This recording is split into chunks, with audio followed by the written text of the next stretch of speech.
Salut à tous, j'espère que vous allez bien, c'est Romain et on se retrouve aujourd'hui pour la traditionnelle analyse du nouveau coup mercato du PSG, Achraf Hakimi en l'occurrence, le feuilleton qui commençait à s'éterniser avec l'arrivée de Chelsea sur le dossier notamment, mais la volonté du joueur n'a jamais bougé. Depuis le début, il veut rejoindre le PSG, notamment parce que la ville de Paris arrange professionnellement sa femme. Un contrat jusqu'en juin 2026 a été signé, salaire d'environ 8 millions d'euros, selon les sources ça diffère évidemment. Selon Di Marzio, l'opération se situe à 71 millions d'euros, très exactement 60 millions d'euros fixes, 8 millions de bonus facilement atteignables et 3 millions d'euros de bonus un peu plus difficilement atteignables. Voilà, l'Inter qui était dans un contexte de difficultés financières après son titre de champion d'Italie, dans lequel d'ailleurs Hakimi a été un élément essentiel. Leonardo qui a profité de cette nécessité de vendre, de faire des liquidités pour récupérer Hakimi, et ne voyait pas en cette opération une volonté chez Leonardo, comme avec Icardi par exemple, de faire manger ses copains. Il y a beaucoup de gens qui comparent le coup Icardi et le coup Hakimi. Certes, Leonardo a beaucoup de réseaux en Italie, on peut même lui reprocher d'en avoir trop, au détriment des marchés anglais, des marchés allemands, notamment au niveau des ventes, mais sur ce dossier, Leonardo est irréprochable, d'abord parce que le deal arrange tout le monde, les deux parties, que ce soit l'Inter comme le PSG, qui se renforce, qui comble la plus grosse lacune de son effectif depuis plusieurs années déjà, en recrutant un joueur jeune et qui, à la différence d'Icardi à son arrivée, est en pleine forme, en plus de faire de très bons choix de carrière, parce qu'on va revenir sur son arrivée à l'Inter Milan qui a investi l'été dernier sur Hakimi en provenance du Real Madrid après une petite pige à Dortmund, là où il a fait briller tout simplement ses qualités de contre-attaquant, de joueur explosif, en délaissant un peu le côté défensif. Là, il a rejoint l'Inter en connaissance de cause, le 3-5-2 d'Antonio Conte, qui avait déjà identifié ses qualités, tout comme ses défauts, qui lui a fait travailler sa discipline tactique. La progression sur cette année est absolument fulgurante, bravo à Hakimi pour ce super choix, qui, un an après, fait encore un super choix en nous rejoignant bien évidemment. Alors on va commencer avec le profil du joueur, 22 ans, très jeune, tu recrutes pour l'avenir, tu sécurises ce poste pour les 8-10 prochaines années, et tu as une marge de progression qui fait que tout ce que je vais dire, c'est soit perfectionnable, soit tu peux le gommer, soit tu peux encore le sublimer. Voilà, latéral explosif et rapide, ce sont les deux premières de ses qualités. Bien évidemment, Hakimi est un latéral qui arrive à multiplier les courses à haute intensité, un coffre qui est absolument énorme, et je vous conseille de vous mouiller la nuque,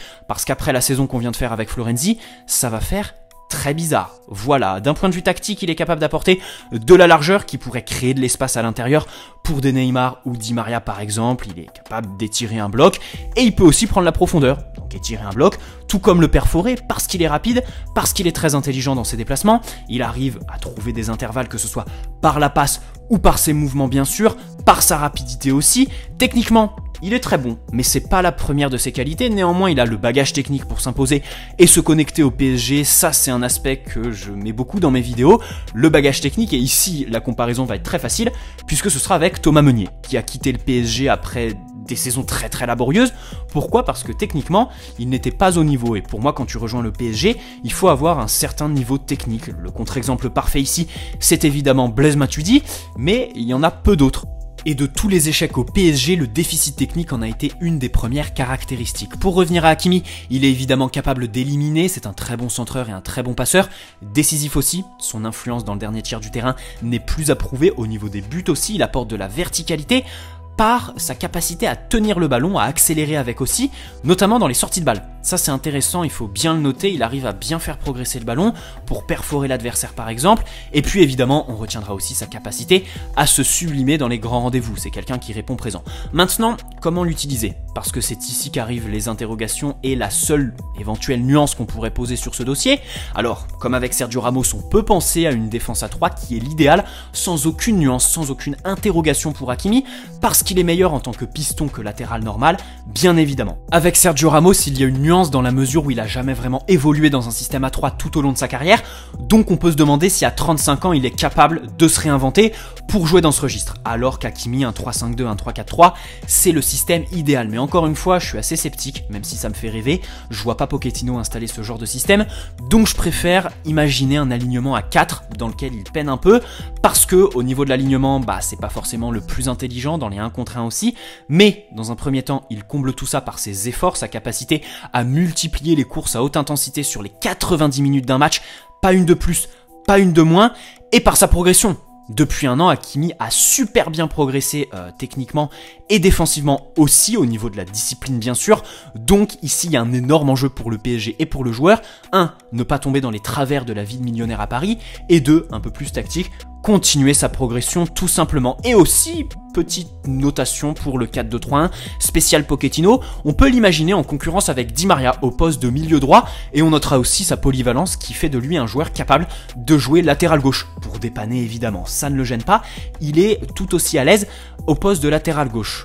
Évidemment, on notera son incroyable fiabilité, il est quasi toujours disponible, quasi jamais blessé. C'est un très bon point pour le PSG, même si on peut poser une nuance sur nos expériences récentes.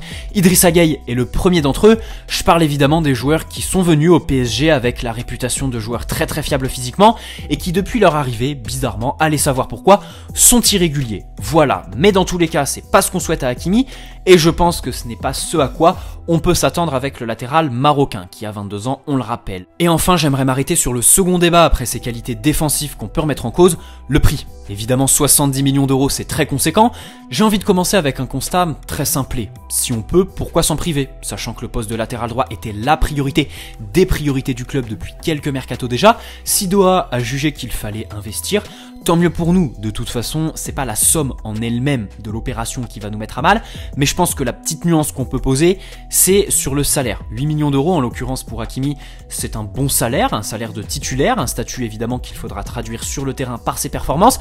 Là-dessus, tout est réuni pour que ça fonctionne.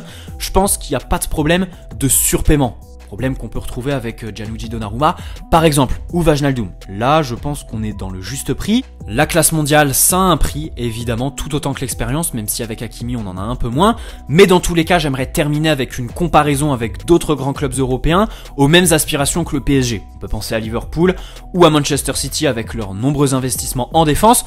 Tous les grands clubs ont à un moment donné investi une très grosse somme d'argent dans un secteur de jeu qui va complètement transformer leur équipe. C'est le cas du PSG aujourd'hui avec Hakimi, c'était le cas de Liverpool avec Van Dijk, voilà, qui a complètement transcendé cette équipe, Ruben Dias à Manchester City, Cancelo aussi par exemple, mais dans tous les cas, Hakimi va d'abord combler la plus grosse lacune de cet effectif et je pense transformer ce PSG dans les grands rendez-vous et sur la durée de toute une saison et au passage si on veut se projeter pour les 8-10 prochaines années parce qu'il n'a que 22 ans, le même âge que Dagba par exemple qui sera sa doublure. Allez, j'espère que cette petite vidéo vous aura plu, n'hésitez pas à poser un like si c'est le cas, vous abonner si ce n'est pas déjà fait.